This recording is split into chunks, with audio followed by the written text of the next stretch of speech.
Hola jóvenes, bienvenidos a este nuevo video. En esta oportunidad les vamos a hablar sobre las leyes de Newton y su aplicación en la dinámica. Comenzaremos definiendo lo que es dinámica lineal. La dinámica lineal es aquella parte de la física que estudia la relación entre los movimientos de los cuerpos y las fuerzas que actúan en ella. Ahora, vamos a hablar de la primera ley de Newton. La primera ley de Newton establece, que es llamada también la ley de la inercia, que todo cuerpo mantiene su estado de reposo o movimiento uniforme, es decir, con velocidad constante, en una línea recta, a menos que haya una fuerza que la obligue a cambiar su estado. Entonces, tenemos el cuerpo en reposo, ¿verdad? Entonces, en este caso, sabemos que hay una fuerza que actúa hacia abajo, generada por el peso, y también hay una fuerza normal que va hacia la parte de arriba. Entonces, cuando dos superficies están en contacto, por ejemplo, la caja en el suelo, ejercen fuerzas normal, una sobre la otra, que sea perpendicular, por supuesto, a lo que es la superficie de contacto. Cuando hablamos perpendicular a la superficie de contacto, estamos hablando que en este caso sería perpendicular al piso. Hay una fuerza normal que actúa en ella. Siempre va a ser perpendicular a la superficie de contacto. Entonces, eso sería la fuerza normal. Ahora, la primera ley de Newton, aplicado para lo que es la dinámica, nos diría que la sumatoria de esa fuerza, si yo sumo la fuerza normal más el peso, la sumatoria de esas fuerzas que allí actúan es igual a cero. Vamos a colocarlo como un eje de un plano cartesiano y notamos que el eje que es vertical es el eje de la Y. Entonces la sumatoria de fuerza en Y sería igual a cero. Ahí tenemos, por supuesto, el plano de la Y. En la parte de arriba aparece la fuerza normal y en la parte de abajo aparece el peso. Entonces cuando yo sumo esas dos fuerzas que actúan allí, su resultado tiene que ser cero. Ahí aparece. La sumatoria de la fuerza en Y tiene que ser igual a cero. Ahora, cuerpo en movimiento. Cuando tenemos el cuerpo en movimiento a velocidad constante, tenemos una persona que dibuja allí empujando la caja. Él ejerce una fuerza y por supuesto, si él ejerce esa fuerza, tiene que haber una fuerza de rozamiento, por supuesto. Si no estamos en el caso de una superficie que es lisa, si la superficie no es lisa, tiene que haber obligatoriamente una fuerza de rozamiento o fuerza de fricción que surge por el contacto de los cuerpos que se oponen al movimiento. Por ejemplo, en este caso, la caja va hacia dirección a la derecha y obviamente la fricción sería hacia la izquierda. Ahora, esto en dado caso, por supuesto, de que la superficie no sea lisa. Entonces hay una fricción en la parte de abajo, ahí lo pueden ver, que va en ese sentido, en sentido contrario, que sería la fuerza de rozamiento. Entonces, la primera ley de Newton, allí se adelantó en la presentación, nos indica entonces que la sumatoria de esa fuerza tiene que ser igual a cero. Entonces, cuando yo sumo esa fuerza, es decir, la fuerza, para este caso, por supuesto, aplicando la primera ley de Newton, yo sumo la fuerza, en este caso me tiene que dar cero. La fuerza de roce, en este caso tiene que ser cero. Ahora, para el peso, tenemos el peso que actúa allí, tenemos la fuerza normal también. Ya lo habíamos explicado. Entonces, el, el, el peso está en la parte de abajo, la fuerza normal está en la parte de arriba. Y con respecto a las X, la fuerza está en la parte derecha y la fuerza de roce está en la parte izquierda. Ahora, eh, en este caso, vamos a establecer lo que es el plano cartesiano para ver las fuerzas que actúan allí. Allí lo coloqué completo. Me fijo que la fuerza está a la parte derecha y la fuerza de roce a la parte izquierda, es decir, en el eje de las X y en el eje de las Y aparece la fuerza normal y el peso.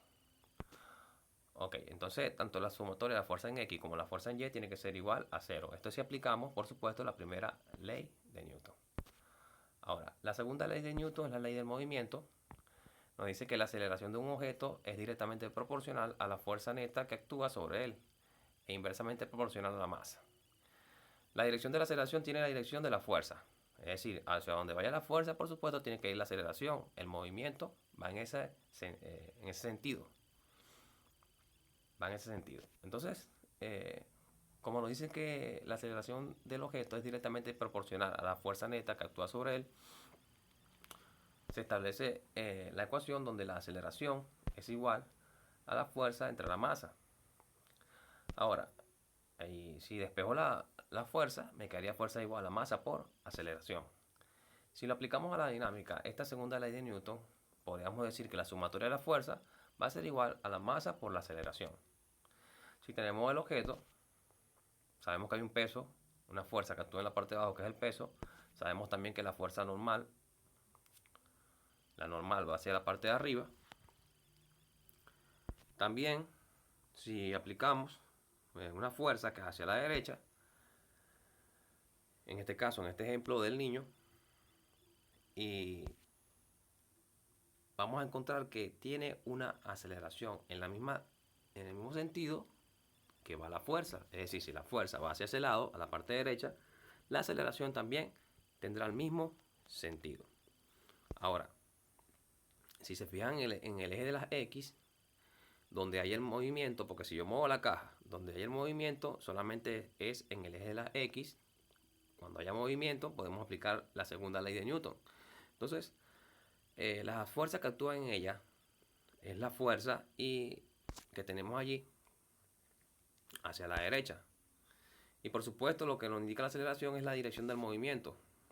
Pero en sí, la fuerza que actúa allí es la fuerza aplicada por el niño. Entonces la sumatoria de la fuerza va a ser igual a la masa por la aceleración. Para el eje de la Y es lo mismo. El peso en la parte de abajo y la fuerza normal en la parte de arriba. La sumatoria de fuerza de Y igual a masa por aceleración. Esto sí aplicamos, por supuesto, la segunda ley de Newton. Ok.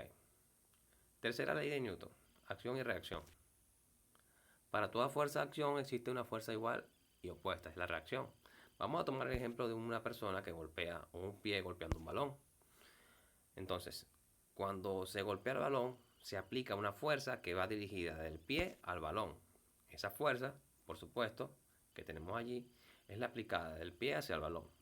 Pero también hay una fuerza que es llamada fuerza de acción. Es cuando yo le pego al balón, entonces la fuerza que aplica el pie al balón es la fuerza de acción. Pero también tiene una fuerza de reacción, que es en sentido contrario. Vamos a llamarlo menos F. La fuerza de reacción. Entonces, esta fuerza que es inversa es la fuerza que ejerce el balón a la pierna. Como les dije, la fuerza que es aplicada del pie al balón es la fuerza de acción y la fuerza que se aplica del balón al pie es la de reacción. Vamos a colocar las unidades de fuerza. La fuerza, por supuesto, está expresada en Newton. La aceleración está expresado en metros sobre segundo cuadrado. La masa está expresada en kilogramos.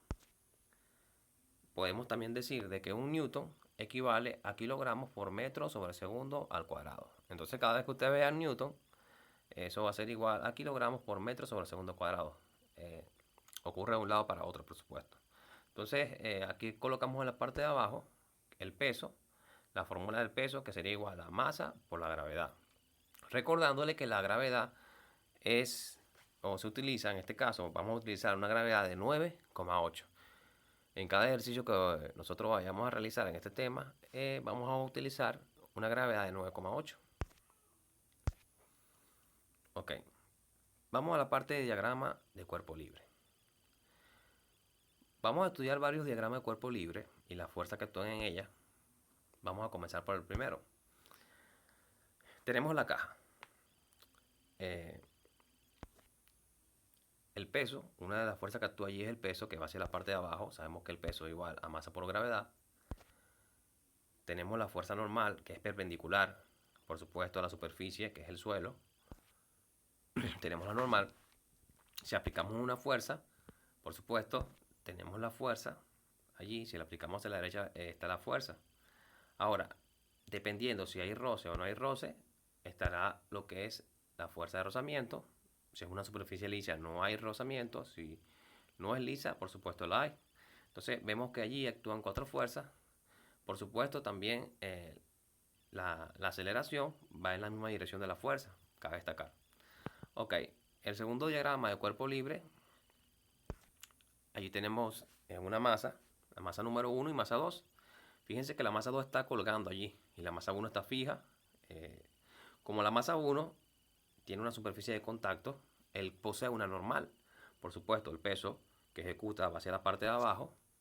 Vamos a llamarlo peso 1 porque es la masa 1. Y tenemos la fuerza normal que va hacia la parte de arriba, que en este caso para la masa 1 ocurre, pero para la masa 2 no. Ya les explico el porqué. Entonces, también hay una fuerza llamada tensión que va en ese sentido. Entonces tenemos el peso, tenemos la normal y tenemos una fuerza de tensión. Si hay roce, es decir, si no es una superficie lisa, si no es una superficie lisa, por supuesto, hay una fuerza de rozamiento. Entonces aquí le coloco que el peso 1, como estamos hablando de una masa 1, el peso 1 es igual a la masa 1 por la gravedad. Sabemos que la gravedad vale 9,8. Entonces, les indico en la parte de abajo, si hay fuerza de rozamiento o de fricción en M1, ocurre esto, de que hay una fuerza de rozamiento, es otra fuerza que actúa en esa masa. Si la superficie es lisa, por supuesto, esa fuerza no actuará allí. Ok, entonces, para la masa 2, hay un peso llamado peso 2, que por supuesto actúa hacia la parte de abajo, y en la parte de arriba ya no sería la normal, porque la normal ocurre cuando tenemos un objeto, en este caso una masa, situada en una superficie, pero como está colgando, la masa 2 no tiene una normal, porque la normal es perpendicular a la superficie. Y en este caso, él está colgando, no está, digamos, en el piso. Ahora, allí se actúa lo que es la tensión, una fuerza de tensión que va hacia la parte de arriba. Sabiendo también de que el peso, en este caso sería el peso 2 porque es la masa 2, el peso 2 es igual a la masa 2 por la gravedad. Ahora, la aceleración, suponemos que va en ese sentido, es decir, la masa 2, la aceleración va en ese sentido que está allí, suponiendo por supuesto que la masa 2 es mayor que la masa 1, diría así. Ahora, si nosotros armamos otro diagrama, por ejemplo esta polea, y debemos estudiar las fuerzas que actúan en él, sabemos que el peso siempre va hacia abajo. Ahí tenemos el peso. Como esto, tenemos la masa 1, sería peso 1, que es igual a la masa 1 por la gravedad. Por supuesto, sabiendo que la gravedad que vamos a utilizar es 9,8. Hay una fuerza de tensión en la parte de arriba y también tenemos una aceleración. La aceleración va en ese sentido, ya que si la masa 1 está más abajo que la masa 2, eso quiere indicar que es más pesado. Por tanto, la dirección de la cuerda va a ir hacia abajo. Y al ir hacia abajo, la otra vamos a chequearla también. El peso 2, en este caso, actúa hacia abajo. La fuerza de tensión en la parte de arriba. Ok, aquí le coloco que el peso 2 es igual a masa 2 por gravedad y que la gravedad es 9,8. Actúa una fuerza de tensión. Sabemos que la dirección de la aceleración para esta parte es hacia la parte de abajo. Entonces, lógicamente, para la masa 2 tiene que ir hacia arriba porque va a ir rodándose la masa 1 hacia abajo. Va a ir en esa dirección la cuerda. Ok, también tenemos el otro caso. Allí lo coloqué directamente. Donde la masa 2 es mayor. Va en la parte de abajo. Fíjense que es diferente. Entonces lo que varía aquí es el sentido, lo que es la aceleración o la dirección del movimiento. Entonces, como la masa 2 es mayor, esta iría hacia arriba, la masa 1, y la masa 2 iría hacia abajo. Pero en sí se maneja de manera similar. Ok. Entonces, lo que vamos a hacer a continuación son ejercicios referentes a lo que es dinámica aplicando las leyes de Newton. Eso lo vamos a ver en el próximo video.